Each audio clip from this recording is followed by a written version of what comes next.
ప్రపంచంలో ఈరోజు ఒక్కటే సూపర్ పవర్, అందరికన్నా పెద్ద గూండా, అదే అమెరికా. అమెరికా ప్రపంచం మొత్తం ఒక ఆట ఆడుతా ఉంటది. అమెరికాకి ఫ్రెండ్స్ ఉండరు, మంచోడని లేదు, తీవ్రవాదం లేదు, డెమోక్రసీ అని లేదు, డిక్టేటర్షిప్ అని లేదు.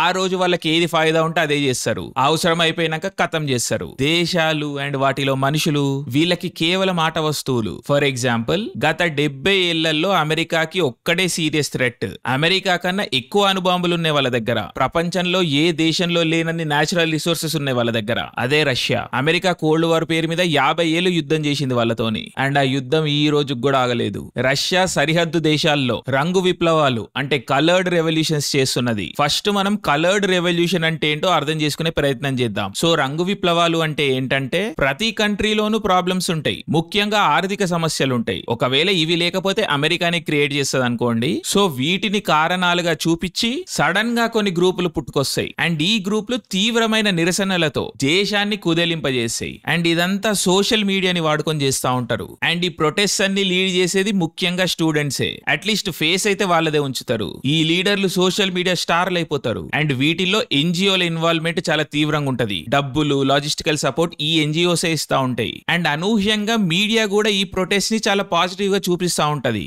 అండ్ ఈ సో కాల్డ్ లీడర్స్ వచ్చి జనాల కోర్ ఇమోషన్స్ కి అపీల్ చేస్తా ఉంటారు. Like religion, race, caste, ethnicity, farmers, labour. మీకు అర్థమైతుందా టెంప్లెట్? సో ఇట్లా జరుగుతూ సడన్ గా కొన్ని రోజుల్లో దేశాలు తగలబడిపోతాయి, ఉన్న ప్రభుత్వాలు పడిపోతాయి, మిలిటరీ రూల్ వచ్చేస్తుంది కంట్రీలో. కానీ అసలు కదా అప్పుడే స్టార్ట్ అవుతుంది. ఏ ప్రాబ్లమ్స్ అయితే చూపించి ఈ రెవల్యూషన్స్ క్రియేట్ చేసిర్రో ఆ ప్రాబ్లమ్స్ సాల్వే కావు. ఇన్ఫాక్ట్ సాల్వ్ చేయమని అడగడానికి కూడా ఎవడుండడు. ముందున్న సిచ్యువేషన్ కంటే 100 రెట్లు దారుణంగా తయారైతే పరిస్థితి. సిస్టమ్ మొత్తం టోటల్ కొలాప్స్ అయిపోతుంది. Basic facilities like electricity, water, food దొరకని పరిస్థితి క్రియేట్ అవుతుంది. అండ్ సో కాల్ స్టూడెంట్స్ లో నుండి లీడర్లు కారు, సమ్ ర్యాండమ్ పర్సన్ వచ్చి లీడర్ అయి కూర్చుంటాడు. వాడెవడో కూడా తెలియదు ప్రజలకి చాలా కేసెస్ లో. సో ఇదన్నమాట ఒక కలర్డ్ రెవల్యూషన్ అంటే. ఒక కలర్డ్ రెవల్యూషన్ తర్వాత కంట్రీ కోలుకోలేని పరిస్థితిలోకి వెళ్ళిపోతుంది. జార్జియాలో రోజ్ రెవల్యూషన్, ఉక్రెయిన్ లో orange revolution, Maidan revolution, Kyrgyzstan లో ట్యూలిప్ రెవల్యూషన్, ఆర్మీనియాలో వెల్వెట్ రెవల్యూషన్. ఇట్లా ప్రజల్ని పావుల్లాగా వాడుకొని అమెరికా ఆడే ఇంటర్నేషనల్ ఆట ఇది. ఇవేమో రష్యాని కంట్రోల్ చేయనీకి. నెక్స్ట్ అమెరికాకున్న ఇంకో పెద్ద శత్రువు మిడిల్ ఈస్ట్ లో ఉన్న ఇరాన్. అగైన్ ఇరాన్ లో ఆయిల్ ఉంది అండ్ ముఖ్యంగా అది అమెరికా కంట్రోల్లో లేదు. సో తొక్కేయాలి. సో గత 100 ఏళ్లుగా తొక్కుతూనే ఉన్నది. అండ్ దాంట్లో భాగంగానే ఈ రీజన్ లో ముఖ్యంగా ఇరాన్ సరిహద్దు దేశాల్లో అగైన్ విప్లవాలు క్రియేట్ చేయడం స్టార్ట్ చేసింది. ఈ విప్లవాలనే అరబ్ స్ప్రింగ్ అంటారు. అగైన్ ఇక్కడ కూడా జెన్యూన్ ప్రాబ్లమ్స్ పేరు మీదనే కొట్లాటలు స్టార్ట్ అవుతాయి. కానీ రిజల్ట్స్ మాత్రమే ఆ కంట్రీస్ కి డిజాస్ట్రస్ గా వస్తాయి. For example Libya. గడాఫీ అనేవాడు డెఫినెట్ గా ఒక నియంత్రణే. కానీ వాడిని చంపి ఏం సాధించిండ్రు?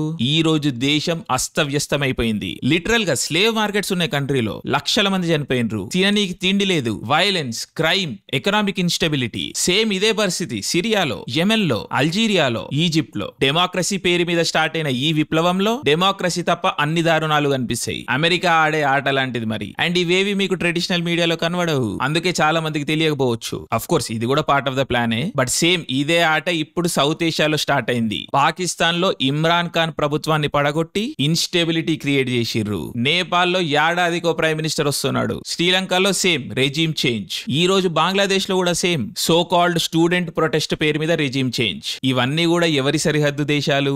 మన ఇండియాకి. అంటే ఈ రోజు అమెరికా టార్గెట్ ఎవరు? మన ఇండియానే. అదనమాట అబ్బాయిలు ముచ్చట.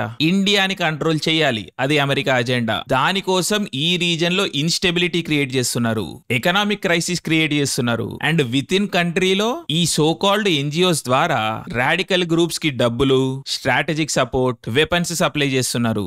మీడియాని, సోషల్ మీడియాని వాడుకొని జెన్యూన్ గా ఉన్న ప్రాబ్లమ్స్ ని, ఫాల్ట్ లైన్స్ ని యూజ్ చేసుకొని డిస్టర్బెన్సెస్ క్రియేట్ చేస్తున్నారు. జనాల్లో విషయాన్ని నింపి గ్రూపుల్లా విడగొడుతున్నారు. నారేటివ్స్ నడుపుతా ఉంటారు. ఒక పాయింట్ లో ఎట్లయితదంటే మనుషులు అసలు దేనికోసం గొడవ స్టార్ట్ అయిందో మర్చిపోయి గొడవ పడడమే పనిగా పెట్టుకుంటారు. స్టూడెంట్స్ ని డెమోక్రటికలీ ఎలెక్టెడ్ ప్రభుత్వాల పైన ఉసిగొల్పుతారు. డెమోక్రసీని అటాక్రసీగా, డిక్టేటర్షిప్ లాగా పోర్ట్రే చేస్తా ఉంటారు. మొత్తానికి ఇంటర్నల్ గా ఒక యుద్ధ వాతావరణం అయితే క్రియేట్ చేస్తారు. ఇదంతా జస్ట్ స్టార్ట్ అయింది. రాను రాను ఇంకా ర్యాంప్ అప్ అవుతుంది. నేను ప్రజలకి చేస్తున్న రిక్వెస్ట్ ఏంటంటే, సమస్యలు అనేవి అందరికీ ఉంటాయి, ప్రతి దేశంలోనూ ఉంటాయి. కానీ వాటికి సొల్యూషన్స్ డెమోక్రసీలోనే దొరుకుతాయి. విప్లవాలు అనేవి గుంపులని, అల్లరి మూకలని తయారు చేస్తాయి. వాటిల్లో మీ ఇండివిజువల్ ప్రాబ్లమ్స్ అనేవి కనబడవు. అండ్ విప్లవం ఒకవేళ సాధించుకున్నా కూడా ఎవరిని అడుగుతావు తర్వాత పోయి? వాన్నేమి నువ్వు ఎన్నుకోలేదు కదా.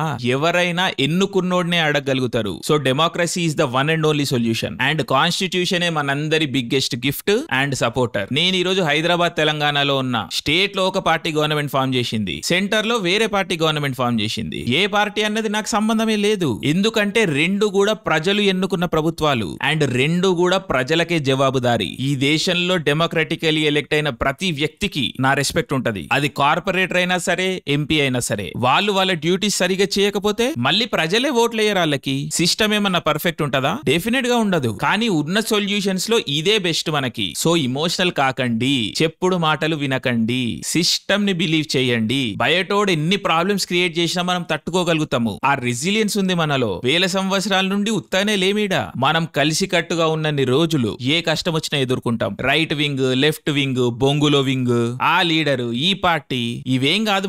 మనం ఇండియా అండ్ మన కాన్స్టిట్యూషన్, ఇదే మనము. సో ఇదండి బయట దేశాలు, ఎస్పెషల్లీ అమెరికా ఏ రకమైన ఆటలు ఆడుతున్నాయి అండ్ మన దగ్గర ఎటువంటి ఆటలు ఆడడానికి గ్రౌండ్ ప్రిపేర్ చేస్తున్నాయి అని ఎక్స్ప్లెయిన్ చేయడమే ఈ వీడియో ఉద్దేశం. హోప్ఫుల్లీ హెల్ప్ఫుల్ ఉందని అనుకుంటున్నా. And finally, India is the greatest country and I mean it. జై హింద్.